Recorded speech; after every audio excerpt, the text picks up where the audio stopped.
욥기 25장 1절에서 26장 14절 말씀 우리 같이 읽겠습니다. 수아 사람 빌닷이 대답하여 이르되 하나님은 주권과 위엄을 가지셨고 높은 곳에서 화평을 베푸시느니라. 그의 군대를 어찌 계수할 수 있으랴. 그가 비추는 광명을 받지 않은 자가 누구냐. 그런즉 하나님 앞에서 사람이 어찌 의롭다 하며 여자에게서 난 자가 어찌 깨끗하다 하랴. 보라, 그의 눈에는 달이라도 빛을 발하지 못하고 별도 빛나지 못하거든. 하물며 구더기 같은 사람, 벌레 같은 인생이랴. 욥이 대답하여 이르되 내가 힘없는 자를 참 잘도 도와주는구나. 기력 없는 팔을 참 잘도 구원하여 주는구나. 지혜 없는 자를 참 잘도 가르치는구나. 큰 지식을 참 잘도 자랑하는구나. 내가 누구를 향하여 말하느냐? 누구의 정신이 내게서 나왔느냐? 죽은 자의 영들이 물밑에서 떨며 물에서 사는 것들도 그러하도다. 하나님 앞에서는 스올도 벗은 몸으로 드러나며 멸망도 가림이 없음이라.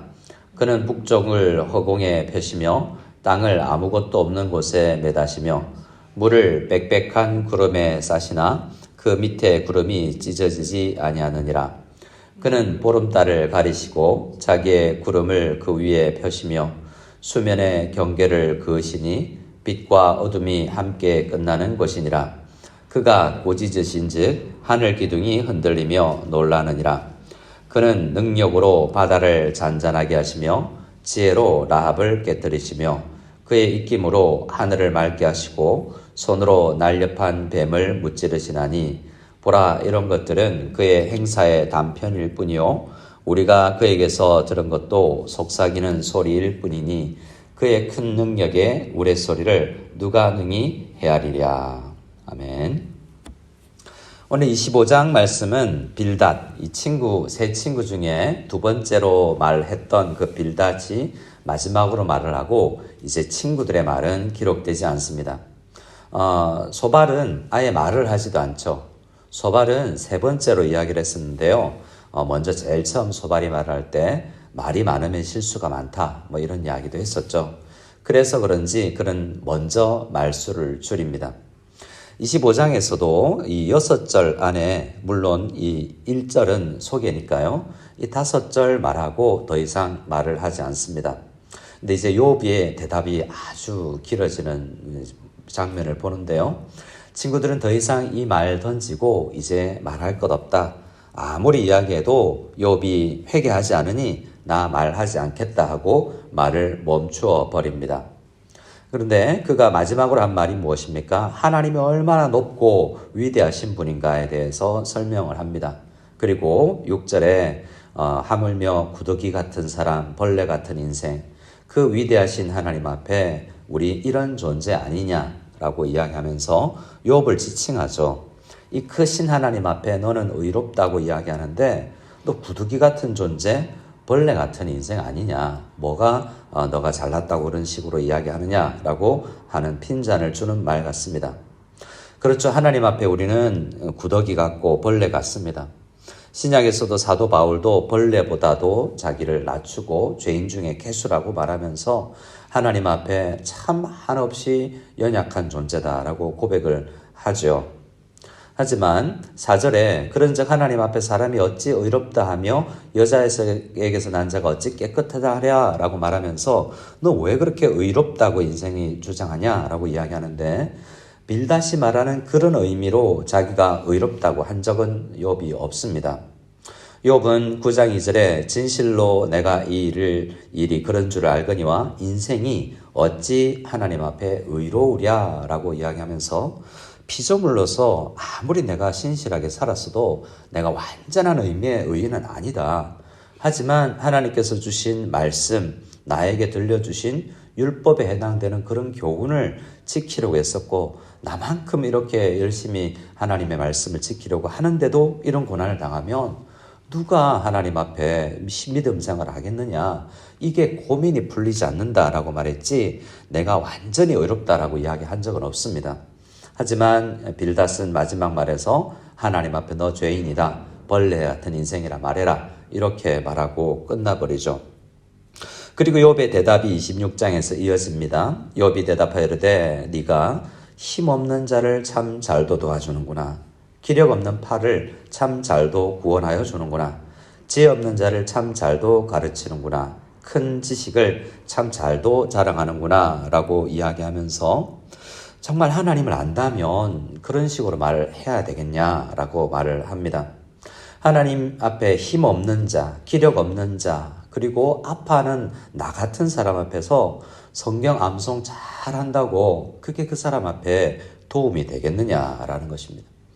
하나님을에 대해서 빌닷은 마치 장님 코끼리 만진다라는 이야기 하듯이 하나님의 일부를 이야기했지만 틀린 말은 아니지만 일부를 이야기했을 뿐이지 않습니까? 하나님은 우리 이 연약한 사람을 어떻게 사랑하시는지도 성경에는 기록되어 있고 우리에게도 말씀해 주셨습니다. 시편 8편에 사람이 무엇이기에 주께서 그를 생각하시며 인자가 무엇이기에 주께서 그를 돌보시나이까?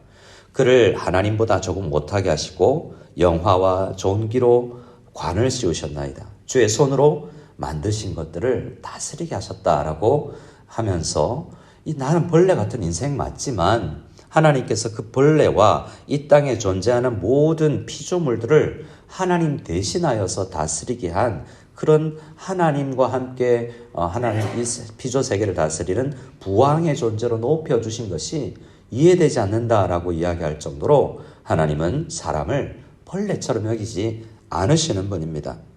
그래서 하나님을 아는 사람들은 그러한 어려움을 겪고 있는 사람 앞에 어떤 성경 구절로 그에게 위로를 주어야 되는지 하나님이 우리를 그래도 사랑하시고 힘내라라고 사랑하시고 우리에게 용기를 주시는 분이라고 생각하고 힘을 낼 수 있는 말씀을 주어야 하지 않겠습니까? 그런데 욥의 친구들은 마지막 빌닷까지 그렇게 욥을 돕는 말들은 하지 않았습니다.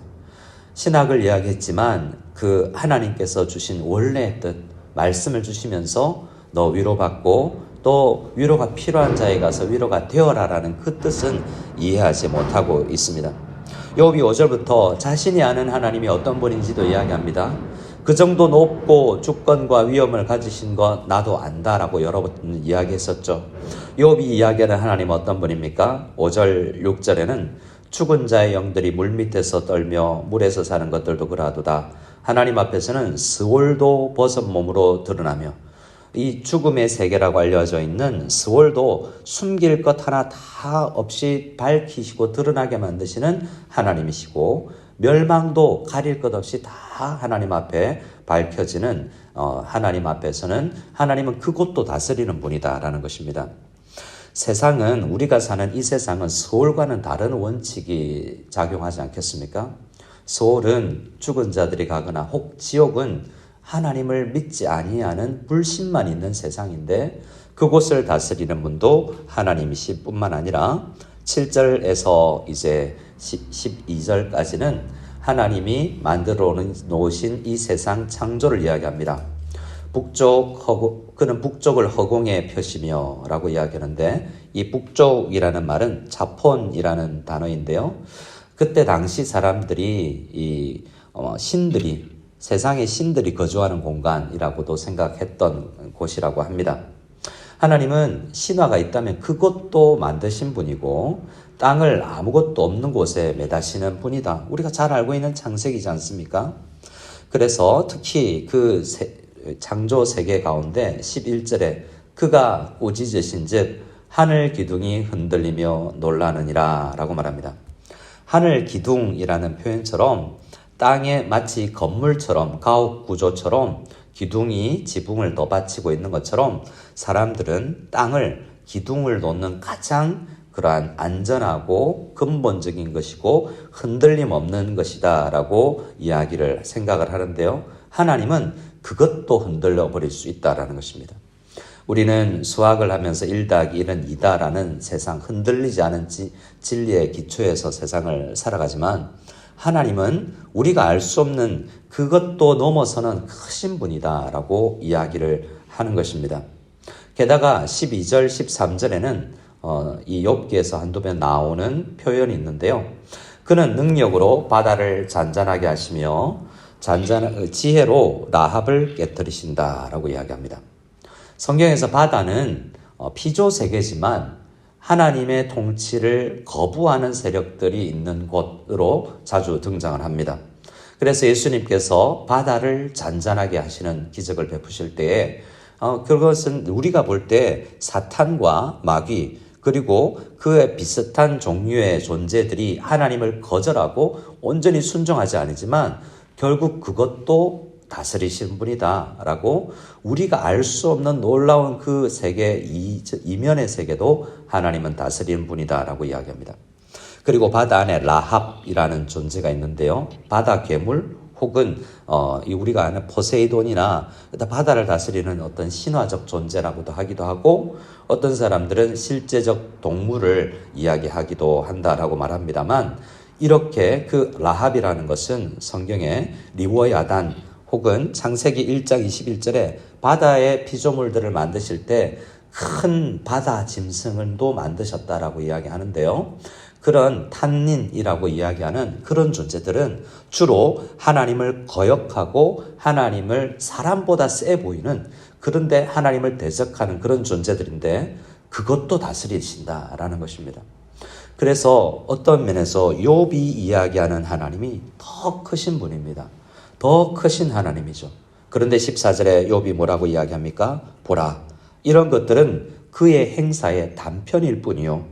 우리가 그에게서 들은 것도 속삭이는 소리일 뿐이니 그동안 욥과 친구들이 내게 주신 계시 아직 성경이 기록되지 않았지만 우리가 하나님의 말씀 들은 것들을 가지고 하나님에 대해서 이야기를 했을 텐데 그 우리가 이야기했던 모든 하나님에 관련된 것들은 속삭이는 소리일 뿐 아주 작은 것에 지나지 않지 않느냐라고 말을 하면서 그의 큰 능력의 우레소리를 누가 능히 헤아리랴라고 말합니다. 하나님은 너무나 크신 분이어서 네가 잣대되어서 나를 치는 단어로 말로 하나님에 대해서 이야기했지만 우리 크신 하나님은 나를 통해서도 이야기하실 것이고 우리가 알 수 없는 모든 세계를 다스리는 분이시니 함부로 우리 하나님 안다고 하지 말고 이 고난의 의미를 나와 함께 좀 고민해 달라고 이야기라는 욥의 그런 비명과 같은 고통 어린 말이 있는 것입니다. 욥은 계속해서 그 크신 하나님을 생각하면서 이건 아닌데 뭘까라고 계속 번민하고 기도해 나가죠. 그러면서 계속 하나님 같은 분의 중보자, 전능하신 분이 나에게 도와서 도와주셔야만 이 부분이 해결될 수 있을 것이다라고 중보자를 기대하며 나아갑니다. 그래서 이 욥의 고민, 크신 하나님이 왜 이렇게 고난을 허락하시지라는 고민에 우리는 결국 욥기 마지막과 신약에 와서 더 분명하게 깨닫지 않습니까? 하나님은 고난을 허락하시는 분이 아니라 요한복음 3장에는 하나님이 세상을 이처럼 사랑하사 독생자를 주셨으니 이는 그를 믿는 자마다 멸망치 않고 영생을 얻게 하려는 분이구나.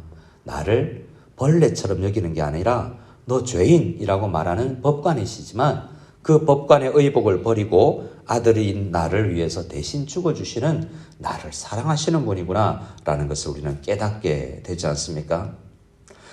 욥의 친구들이 이야기했던 것들은 법과 같습니다. 그들이 말하는 법은 힘이 없습니다. 지적만 할 뿐이죠. 그러나 복음은 무엇입니까? 힘이 있습니다.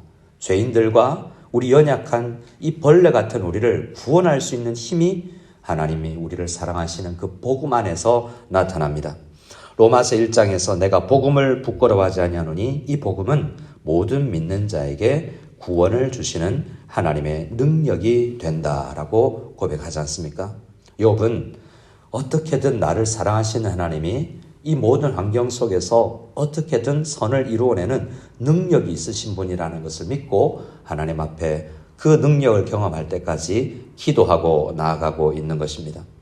우리 하나님 앞에 말씀을 받은 이 아침에 하나님이 크신 분이라는 것을 생각하고 우리가 헤아리기 어려운 일들을 하나님 앞에 내려놓고 지금 이 고통, 이 어려움, 이 기도 제목도 하나님 들으시고 선하게 우리를 사랑하시니 만들어 주실 줄 믿습니다라고 우리가 고백하며 어려운 사람들에게 그 너의 기도도 들을 것이다 라고 위로해 줄 수 있는 우리가 다 될 수 있기를 이 아침에 마음으로 품고 크신 하나님께 기도하며 나가는 이 아침이 다 될 수 있기를 소원합니다.